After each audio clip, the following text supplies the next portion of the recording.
बाबा ने आज कहा, मीठे बच्चे, यह पतित दुनिया एक पुराना गांव है।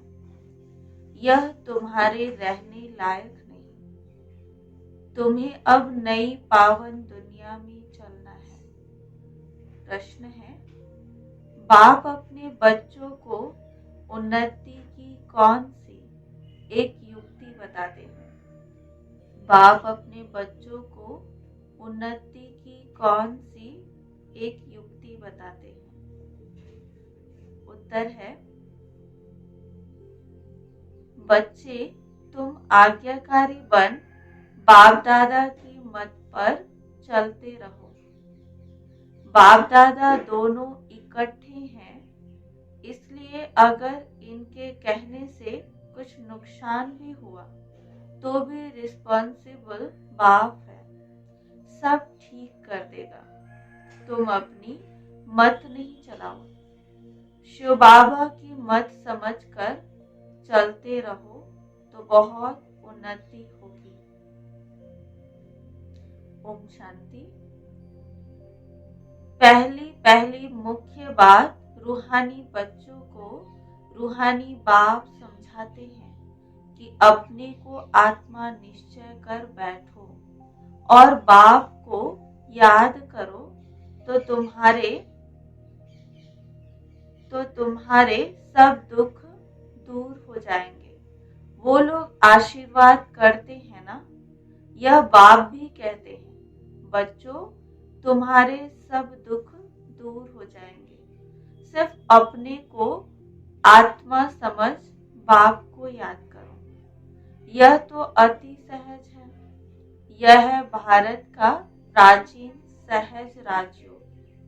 प्राचीन का भी टाइम तो चाहिए ना, लॉन्ग भी कितना।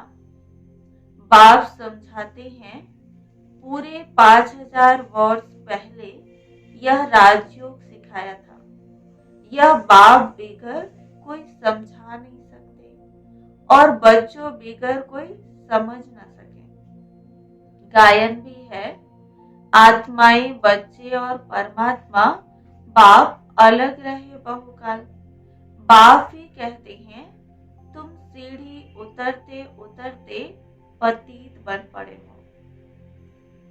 अब स्मृति आई, सब चिल्लाते हैं, हे पतित पावन। कलयुग में पतित ही होते हैं, सतयुग में होते हैं पावन। वह है ही पावन दुनिया। यह पुरानी पतित दुनिया रहने लायक नहीं है, परंतु माया का भी प्रभाव कोई कम नहीं है। यहाँ देखो तो 100-125 मंजिल के बड़े बड़े मकान बनाते रहते हैं। इनको माया का पंप कहा जाता है। माया का जलवा ऐसा है, जो कहो स्वर्ग चलो तो कह देते हमारे लिए स्वर्ग तो यहाँ ही है। इनको माया का जलवा कहा जाता है। परंतु तुम बच्चे जानते हो, यह तो पुराना गांव है। इनको कहा जाता है नर्क। पुरानी दुनिया सो भी रौरव नर्क। सतयुग को कहा ही जाता है स्वर्ग। यह अक्षर तो है ना। इनको विशेष वर्ल्ड तो सब कहेंगे। वाइसलेस वर्ल्ड तो यह स्वर्ग था। स्वर्ग को कहा ही जाता है वाइसलेस वर्ल्ड। नर्क को विशेष वर्ल्ड कहा जाता है। इतनी भी सहज बातें क्यों नहीं किसकी बुद्धि में आती हैं? मनुष्य कितने दुखी है, कितने लड़ाई झगड़े आदि होते रहते हैं। दिन प्रतिदिन बॉम्ब आदि भी ऐसे बनाते रहते हैं जो गिरे और मनुष्य खत्म हो जाए। परंतु तुच्छ बुद्धि मनुष्य समझते नहीं है कि अभी क्या होने वाला है। यह बातें कोई समझा नहीं सकते सिवाय बाप के। क्या होने वाला है? अब क्वेश्चन कर रहे हैं, क्या होने वाला है? पुरानी दुनिया का विनाश होना है और नई दुनिया की स्थापना भी गुप्त हो रही है। तुम बच्चों को कहा ही जाता है गुप्त वॉरियर्स। कोई समझते हैं क्या कि तुम लड़ाई कर रहे हो? तुम्हारी लड़ाई है ही 5 विकारों से। सबको कहते हो पवित्र बनो, एक बाप के बच्चे हो ना। प्रजापिता ब्रह्मा के बच्चे तो सब भाई बहन हुए ना। समझाने की बड़ी युक्तियां चाहिए। प्रजापिता ब्रह्मा के तो ढेर बच्चे हैं, एक तो नहीं।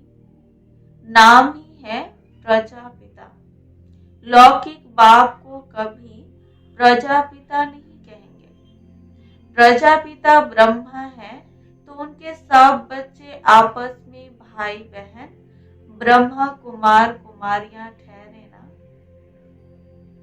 परंतु समझते नहीं। जैसे पत्थर बुद्धि है, समझने की कोशिश भी नहीं करते। प्रजापिता ब्रह्मा के बच्चे भाई बहन हो गए, विकार में तो जा न सके।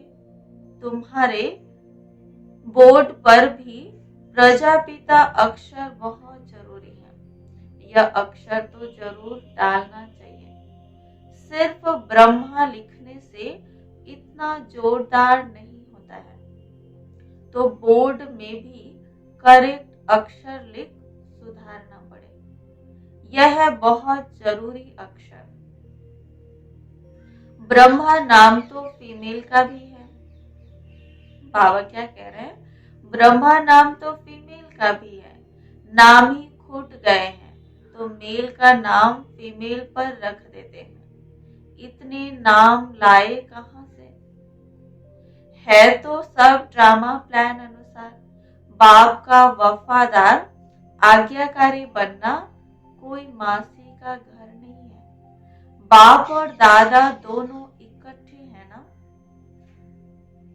समझ नहीं सकते हैं यह कौन है। तब शिव बाबा कहते हैं मेरी आज्ञा को भी समझ नहीं सकते हैं। उल्टा कहे या सुलटा तुम समझो। शिव बाबा कहते हैं, बाबा कितनी अच्छी बातें कह रहे हैं। उल्टा कहे व सुलटा तुम समझो। शिव बाबा कहते हैं तो रिस्पॉन्सिबल वह हो जाएगा। इनके कहने से कुछ नुकसान भी हुआ तो भी रिस्पॉन्सिबल वह होने से वह सब ठीक कर देगा। शिव बाबा का ही समझते रहो तो तुम्हारी उन्नति बहुत होगी, परंतु मुश्किल समझते हैं। कोई फिर अपनी मत पर चलते रहते हैं। बाप कितना दूर से आते हैं तुम बच्चों को डायरेक्शन देने समझाने, और कोई पास तो यह स्पिरिचुअल नॉलेज है नहीं। सारा दिन यह चिंतन चलना चाहिए क्या लिखे जो मनुष्य समझे। ऐसे सीधे अक्षर लिखने चाहिए जो मनुष्यों की दृष्टि पड़े। तुम ऐसा समझाओ जो कोई प्रश्न पूछने की दरकार ही ना पड़े। बोलो बाप कहते हैं अपने को आत्मा समझ मुझे याद करो तो सब दुख दूर हो जाएंगे। जो अच्छी रीति याद में रहेंगे वही उच्च पद पाएंगे। यह तो सेकंड की बात है। मनुष्य क्या क्या पूछते रहते हैं, तुम कुछ भी नहीं बताओ। बोलो जास्ती पूछो मत। पहले एक बात निश्चय करो, प्रश्नों के जास्ती जंगल में पड़ जाएंगे तो फिर निकलने का रास्ता मिलेगा नहीं। जैसे फौगी में मनुष्य मूझ जाते हैं तो फिर निकल नहीं सकते हैं, यह भी ऐसे है। मनुष्य कहां से कहां माया तरफ निकल जाते हैं। इसलिए पहले सबको एक ही बात बताओ, तुम तो आत्मा हो अविनाशी। बाप भी अविनाशी है, पतित पावन है, तुम हो पतित। अब या तो घर जाना है या नई दुनिया में। पुरानी दुनिया में पिछाड़ी तक आते रहते हैं। जो पूरा पढ़ेंगे नहीं वह तो जरूर पीछे आएंगे। कितना हिसाब है। और फिर पढ़ाई से भी समझा जाता है। पहले कौन जाएगा? स्कूल में भी निशानी दिखाते हैं ना। दौड़ी पहन हाथ लगाकर आओ। पहले नंबर वाले को इनाम मिलता है। यह है बेहद की बात। बेहद का इनाम मिलता है। बाप कहते हैं याद की यात्रा पर रहो, दैवी गुण धारण करने हैं। सर्वगुण संपन्न यहाँ बनना है। इसलिए बाबा कहते हैं चार्ट रखो। याद की यात्रा का भी चार्ट रखो तो पता पड़ेगा कि हम फायदे में हैं या घाटे में। परंतु बच्चे रखते नहीं हैं। बाबा कहते हैं लेकिन बच्चे करते नहीं, बहुत थोड़े करते हैं। इसलिए माला भी कितनी थोड़ों की ही है। 8 बड़ी स्कॉलरशिप लेंगे, फिर 108 प्लस में रहते हैं ना। प्लस में कौन जाएंगे? बादशाह और रानी। बहुत जरा सा फर्क रहता है। तो बाप कहते हैं पहले अपने को आत्मा समझो और बाप को याद करो। यही है याद की यात्रा। बस यही बाप का मैसेज देना है। टिक टिक करने की दरकार नहीं। मन मना भव। देह के सब संबंध छोड़ पुरानी दुनिया में सबका बुद्धि से त्याग करना है। क्योंकि अब वापस जाना है और शरीरी बनना है। यहाँ बाबा याद दिलाते हैं, फिर सारे दिन में बिल्कुल याद भी नहीं करते। श्रीमत पर नहीं चलते हैं। बुद्धि में बैठता नहीं है। बाप कहते हैं नई दुनिया में जाना है तो तमो प्रधान से सतो प्रधान बनना है।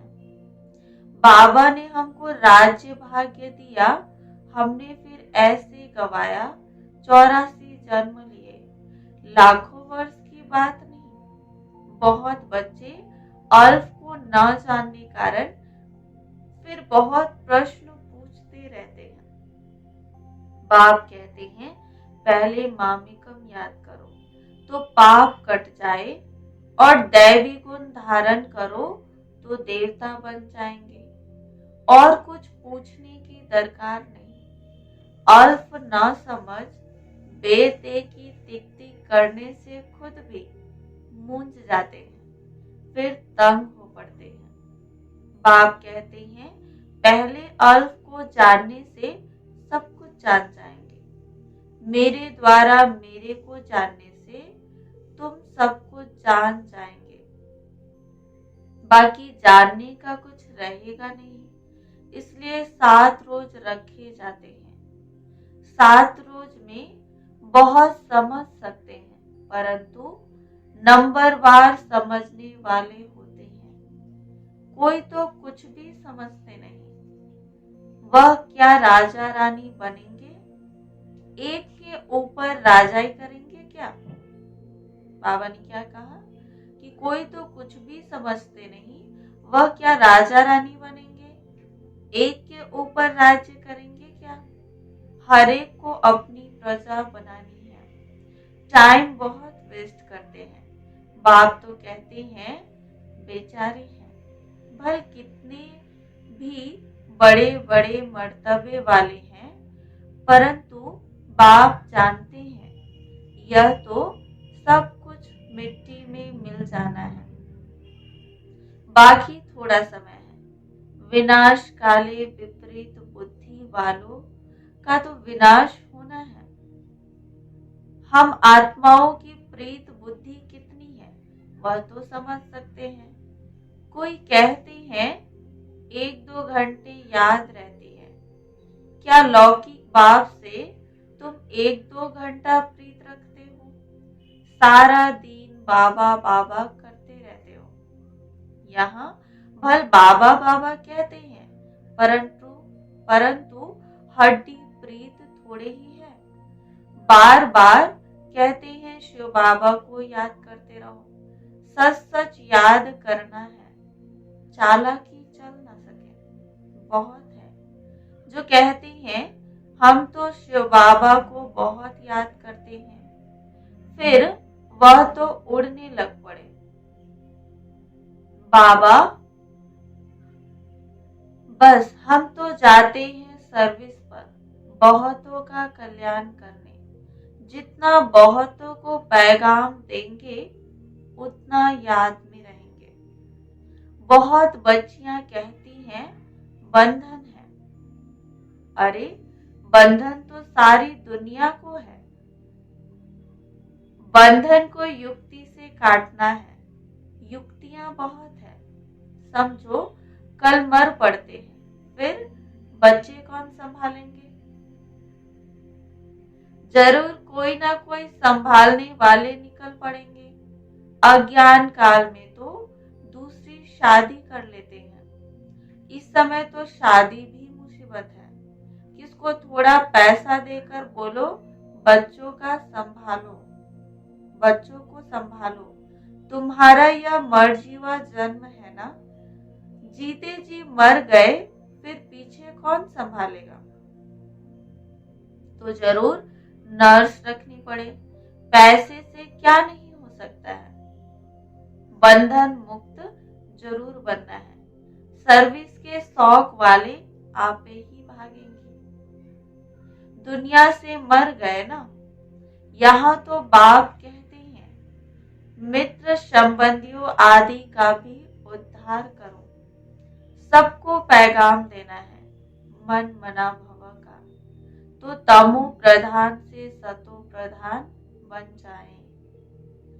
यह बाप ही कहते हैं और तो ऊपर से बाप ही कहते हैं और तो ऊपर से आते हैं। उनकी प्रजा भी उनके पिछाड़ी आती रहेगी। जैसे क्राइस्ट सबको नीचे ले आते हैं, नीचे पाठ बजाते बजाते जब अशांत होते हैं तो कहते हैं हमको शांति चाहिए।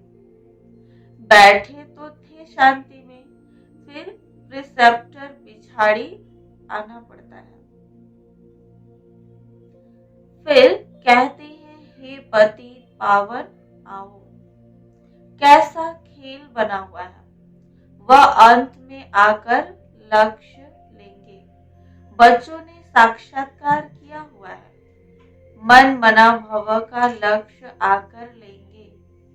अभी तुम बेगर टू प्रिंस बनते हो। इस समय के जो साहूकार हैं वो बेगर बनेंगे। वंडर है। इस खेल को जरा भी कोई नहीं जानते हैं। सारी राजधानी स्थापन हो रही है। कोई तो गरीब भी बनेंगे ना। यह बड़ी दुरादेश बुद्धि से समझने की बातें हैं। पिछाड़ी में सब साक्षात्कार होगा। हम कैसे ट्रांसफर होते हैं। तुम पढ़ते हो नई दुनिया के लिए। अभी हो संगम पर। पढ़कर पास करेंगे तो दैवी कुल में जाएंगे। अभी ब्राह्मण कुल में है। यह बातें कोई समझ न सके। भगवान पढ़ाते हैं, जरा भी किसकी बुद्धि में नहीं बैठता। निराकार भगवान जरूर आएगा ना। यह ड्रामा बड़ा वंडरफुल बना हुआ है। उसको तुम जानते हो और पाठ बजा रहे हो। त्रिमूर्ति के चित्र पर भी समझाना पड़े। ब्रह्मा द्वारा स्थापना, विनाश तो ऑटोमेटिकली होनी ही है। सिर्फ नाम रख दिया है। यह भी ड्रामा बना हुआ है। मुख्य बात है अपने को आत्मा समझ, बाप को को याद करो तो जंग उतर जाए।